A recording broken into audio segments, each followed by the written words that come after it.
Ang tipan ni Yahweh sa Israel sa lupain ng Moab. Ito ang mga tuntunin ng kasunduang ibinigay ni Yahweh kay Moises upang sabihin sa mga Israelita nang sila'y nasa lupain ng Moab, bukod pa sa kasunduang ginawa niya sa Sinai. Tinipon ni Moises ang mga Israelita at sinabi, "Hindi kaila sa inyo ang ginawa ni Yahweh kay Faraon, sa kanyang mga tauhan at sa buong Ehipto. Nakita ninyo ang kapangyarihan ni Yahweh at ang mga tanda at kababalaghang ginawa niya. Ngunit hanggang ngayon ay hindi pa niya hinahayaang maunawaan ninyo ang inyong mga naranasan. 40 taon akong nanguna sa inyo sa ilang. Hindi kailanman nasira ang inyong kasuotan, ni napudpod ang inyong sandalyas.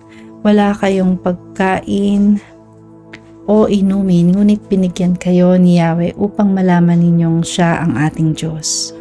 Pagdating ninyo rito, dinigma tayo ni Haring Sihon ng Heshbon at ni Haring Og ng Bashan. Ngunit nagapi natin sila, nasakop natin ang kanilang lupain, at iyon ang ibinigay natin sa lipi ni Reuben, Gad, at sa kalahati ng lipi ni Manases. Kaya sundin ninyong mabuti ang mga tuntunin ng kasunduang ito upang magtagumpay kayo sa lahat ng inyong gagawin. Ngayon narito tayong lahat sa harapan ni Yahweh, ang pinuno ng bawat lipi, ang matatandang pinuno, ang mga opisyal, ang mga mandirigma ng Israel, ang inyong mga asawa at mga anak, at kahit ang mga dayuhang nagsisibak ng kahoy at nag-iigib ng tubig para sa inyo, upang manumpa sa pangalan ni Yahweh at makipagtipan sa Kanya. Sa pamamagitan ng kasunduang ito, ipinapahayag niyang kayo ang kanyang bayan at siya ang inyong Diyos, tulad ng kanyang ipinangako sa mga ninuno ninyong sina Abraham, Isaac at Jacob. At ang kasunduang ito'y hindi lamang para sa ating narito ngayon, kundi pati sa mga magiging mga anak natin. Hindi kaila sa inyo ang naging buhay natin sa Ehipto at sa mga bansang nadaanan natin sa paglalakbay. Nakita ninyo ang kasuklam-suklam nilang gawain, ang mga Diyos nilang yari sa bato, kahoy, pilak at ginto. Mag-ingat nga kayo at baka sa inyo'y may isang lalaki, babae o sambahayan o angkang tumalikod kay Yahweh upang maglingkod sa Diyos-Diyosan ng mga bansang iyon. Baka sa inyo'y may lumitaw na isang taong katulad ng punong kahoy na mapait at nakalalason ang bunga. Baka kung marinig niya ang mga tuntunin ng kasunduang ito ay sabihin niya sa kanyang sariling hindi siya mapapahama kahit sundin ang sariling kagustuhan. Ito ang magdadala ng kapahamakan sa lahat, mabuti man o masama. Hindi patatawarin ni Yahweh ang ganoong tao. Sa halip ay magagalit siya sa taong iyon. Mangyayari sa kanya ang lahat ng sumpang nakasulat sa aklat ng kautosang ito hanggang sa lubusan siyang mapuksa ni Yahweh. Ihihiwalay siya ni Yahweh mula sa mga lipi ng Israel upang ibuhos sa kanya ang sumpang nakatala sa aklat na ito. Makikita ng salinlahing susunod sa atin at ng mga dayuhang mula sa malayong bansa ang mabigat na parusa ni Yahweh. Makikita nila ang lupaing tinupok sa pamamagitan ng asupre at tinabunan ng asin. Kaya't kahit damo ay hindi tutubo roon, gaya ng nangyari sa Sodoma at Gomora. Adma at Zeboim nang ibagsak niya rito ang kanyang matinding galit.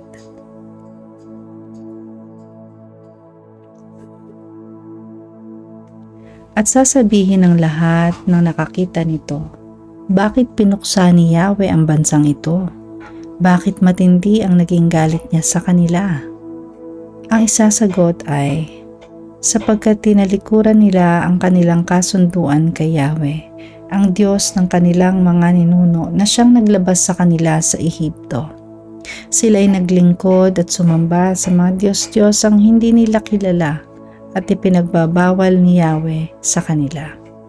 Iyan ang dahilan kaya nagalit sa kanila si Yahweh at ibinagsak sa kanila ang mga sumpang nakasulat sa aklat na ito.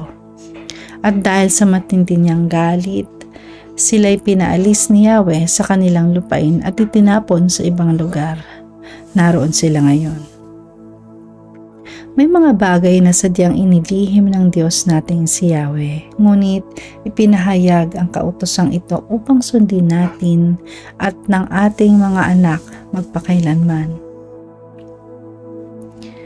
Mga kondisyon sa mga pagpapala at panunumbalik ng bansa. Naipahayag ko na sa inyo ang mga pagpapala at ang mga sumpa. Piliin ninyo kung alin ang gusto ninyo. Kapag nangyari na sa inyo ang mga ito at naninirahan na kayo sa mga bansang bumihag sa inyo, maaalala ninyo ang bagay na ito. Kapag kayo at ang mga anak ninyo ay manunumbalik kay Yahweh upang buong puso't kaluluwang sundin ang kanyang mga utos na aking binabanggit sa inyo ngayon, kahahabagan niya kayo at ibabalik sa magandang kalagayan. Titipunin niya kayong muli mula sa mga bansang pinagtapunan sa inyo at muli kayong pasasaganain. Kahit sa ang sulok ng daigdig kayo mapatapon, muli niya kayong titipunin at ibabalik sa lupain ng inyong mga ninuno upang muli ninyong angkinin iyon.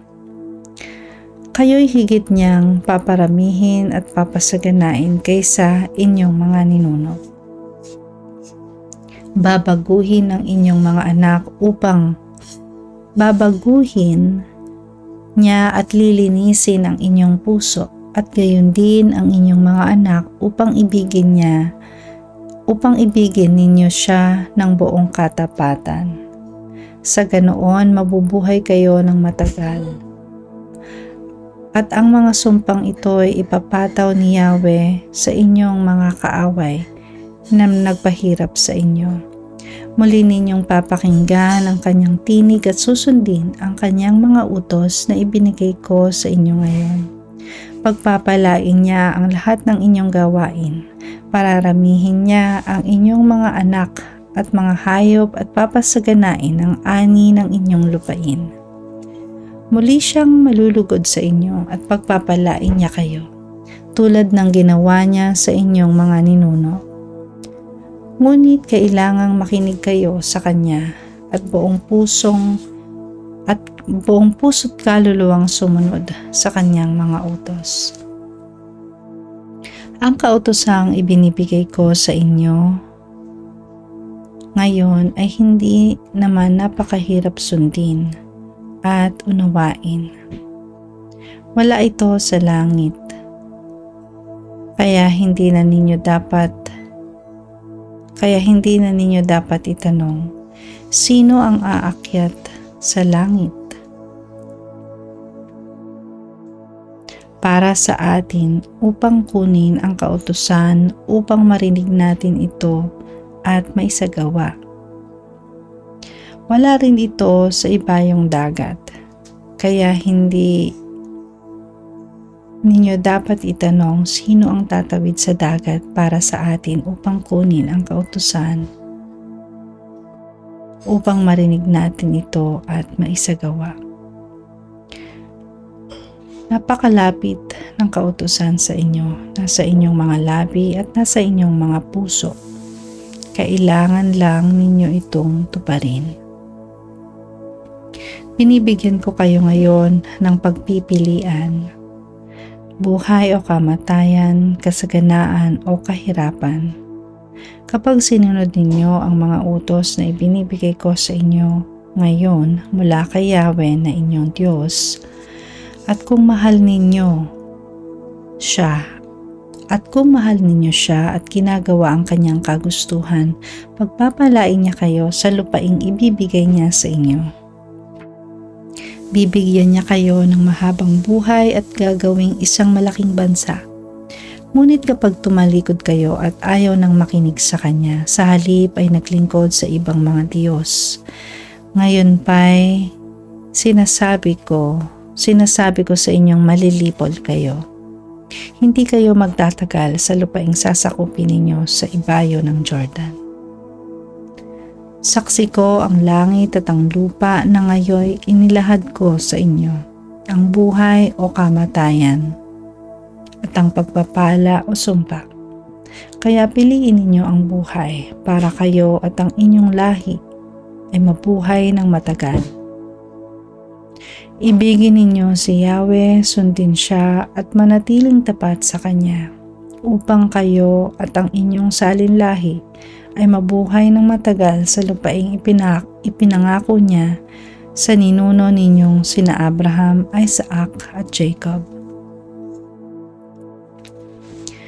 Si Joshua ang kahalili ni Moises. Nagpatuloy si Moises sa pagsasalita sa mga Israelita. Ang sabi niya, 120 taon na ako ngayon at hindi ko na kayo kayang pamunuan. Bukod dito, sinabi sa akin ni Yahweh na hindi ako maaaring tumawid ng Jordan. Ang Diyos ninyong si Yahweh mismo ang mangunguna sa inyo. Pupuksain niya ang mga bansang daraanan ninyo upang mapasa inyo ang lupain nila. Si Joshua ang inyong magiging pinuno gaya ng sinabi ni Yahweh. Ang mga bansang iyon ay lilipulin ni Yahweh tulad ng ginawa niya sa mga haring Amoreo na sina Sihon at Og at sa kani-kanilang kaharian.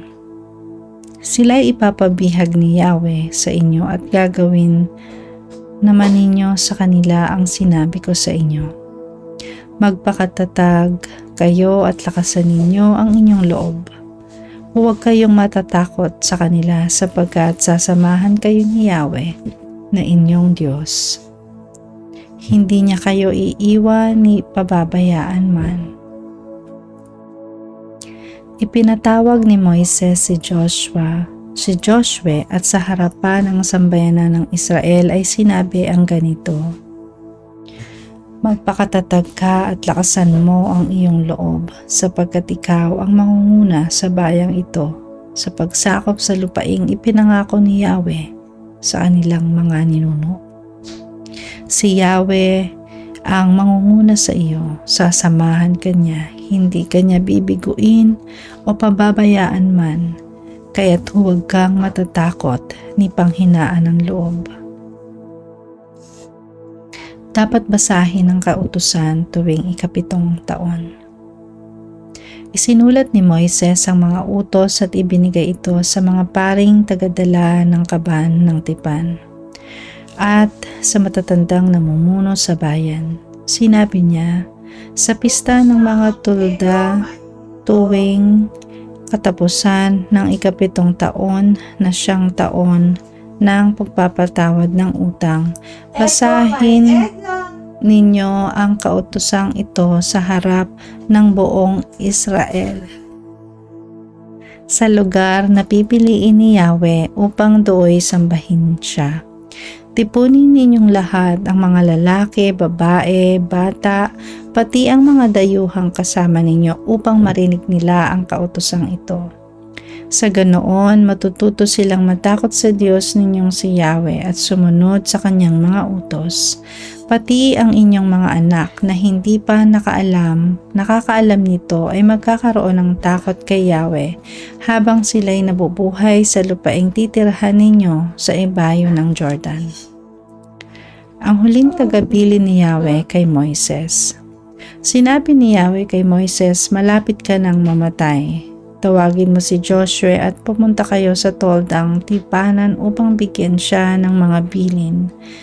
Gayon nga ang ginawa nila. Si Yahweh ay bumaba sa toldang tipanan sa anyong haliging ulap at tumayo sa pintuan.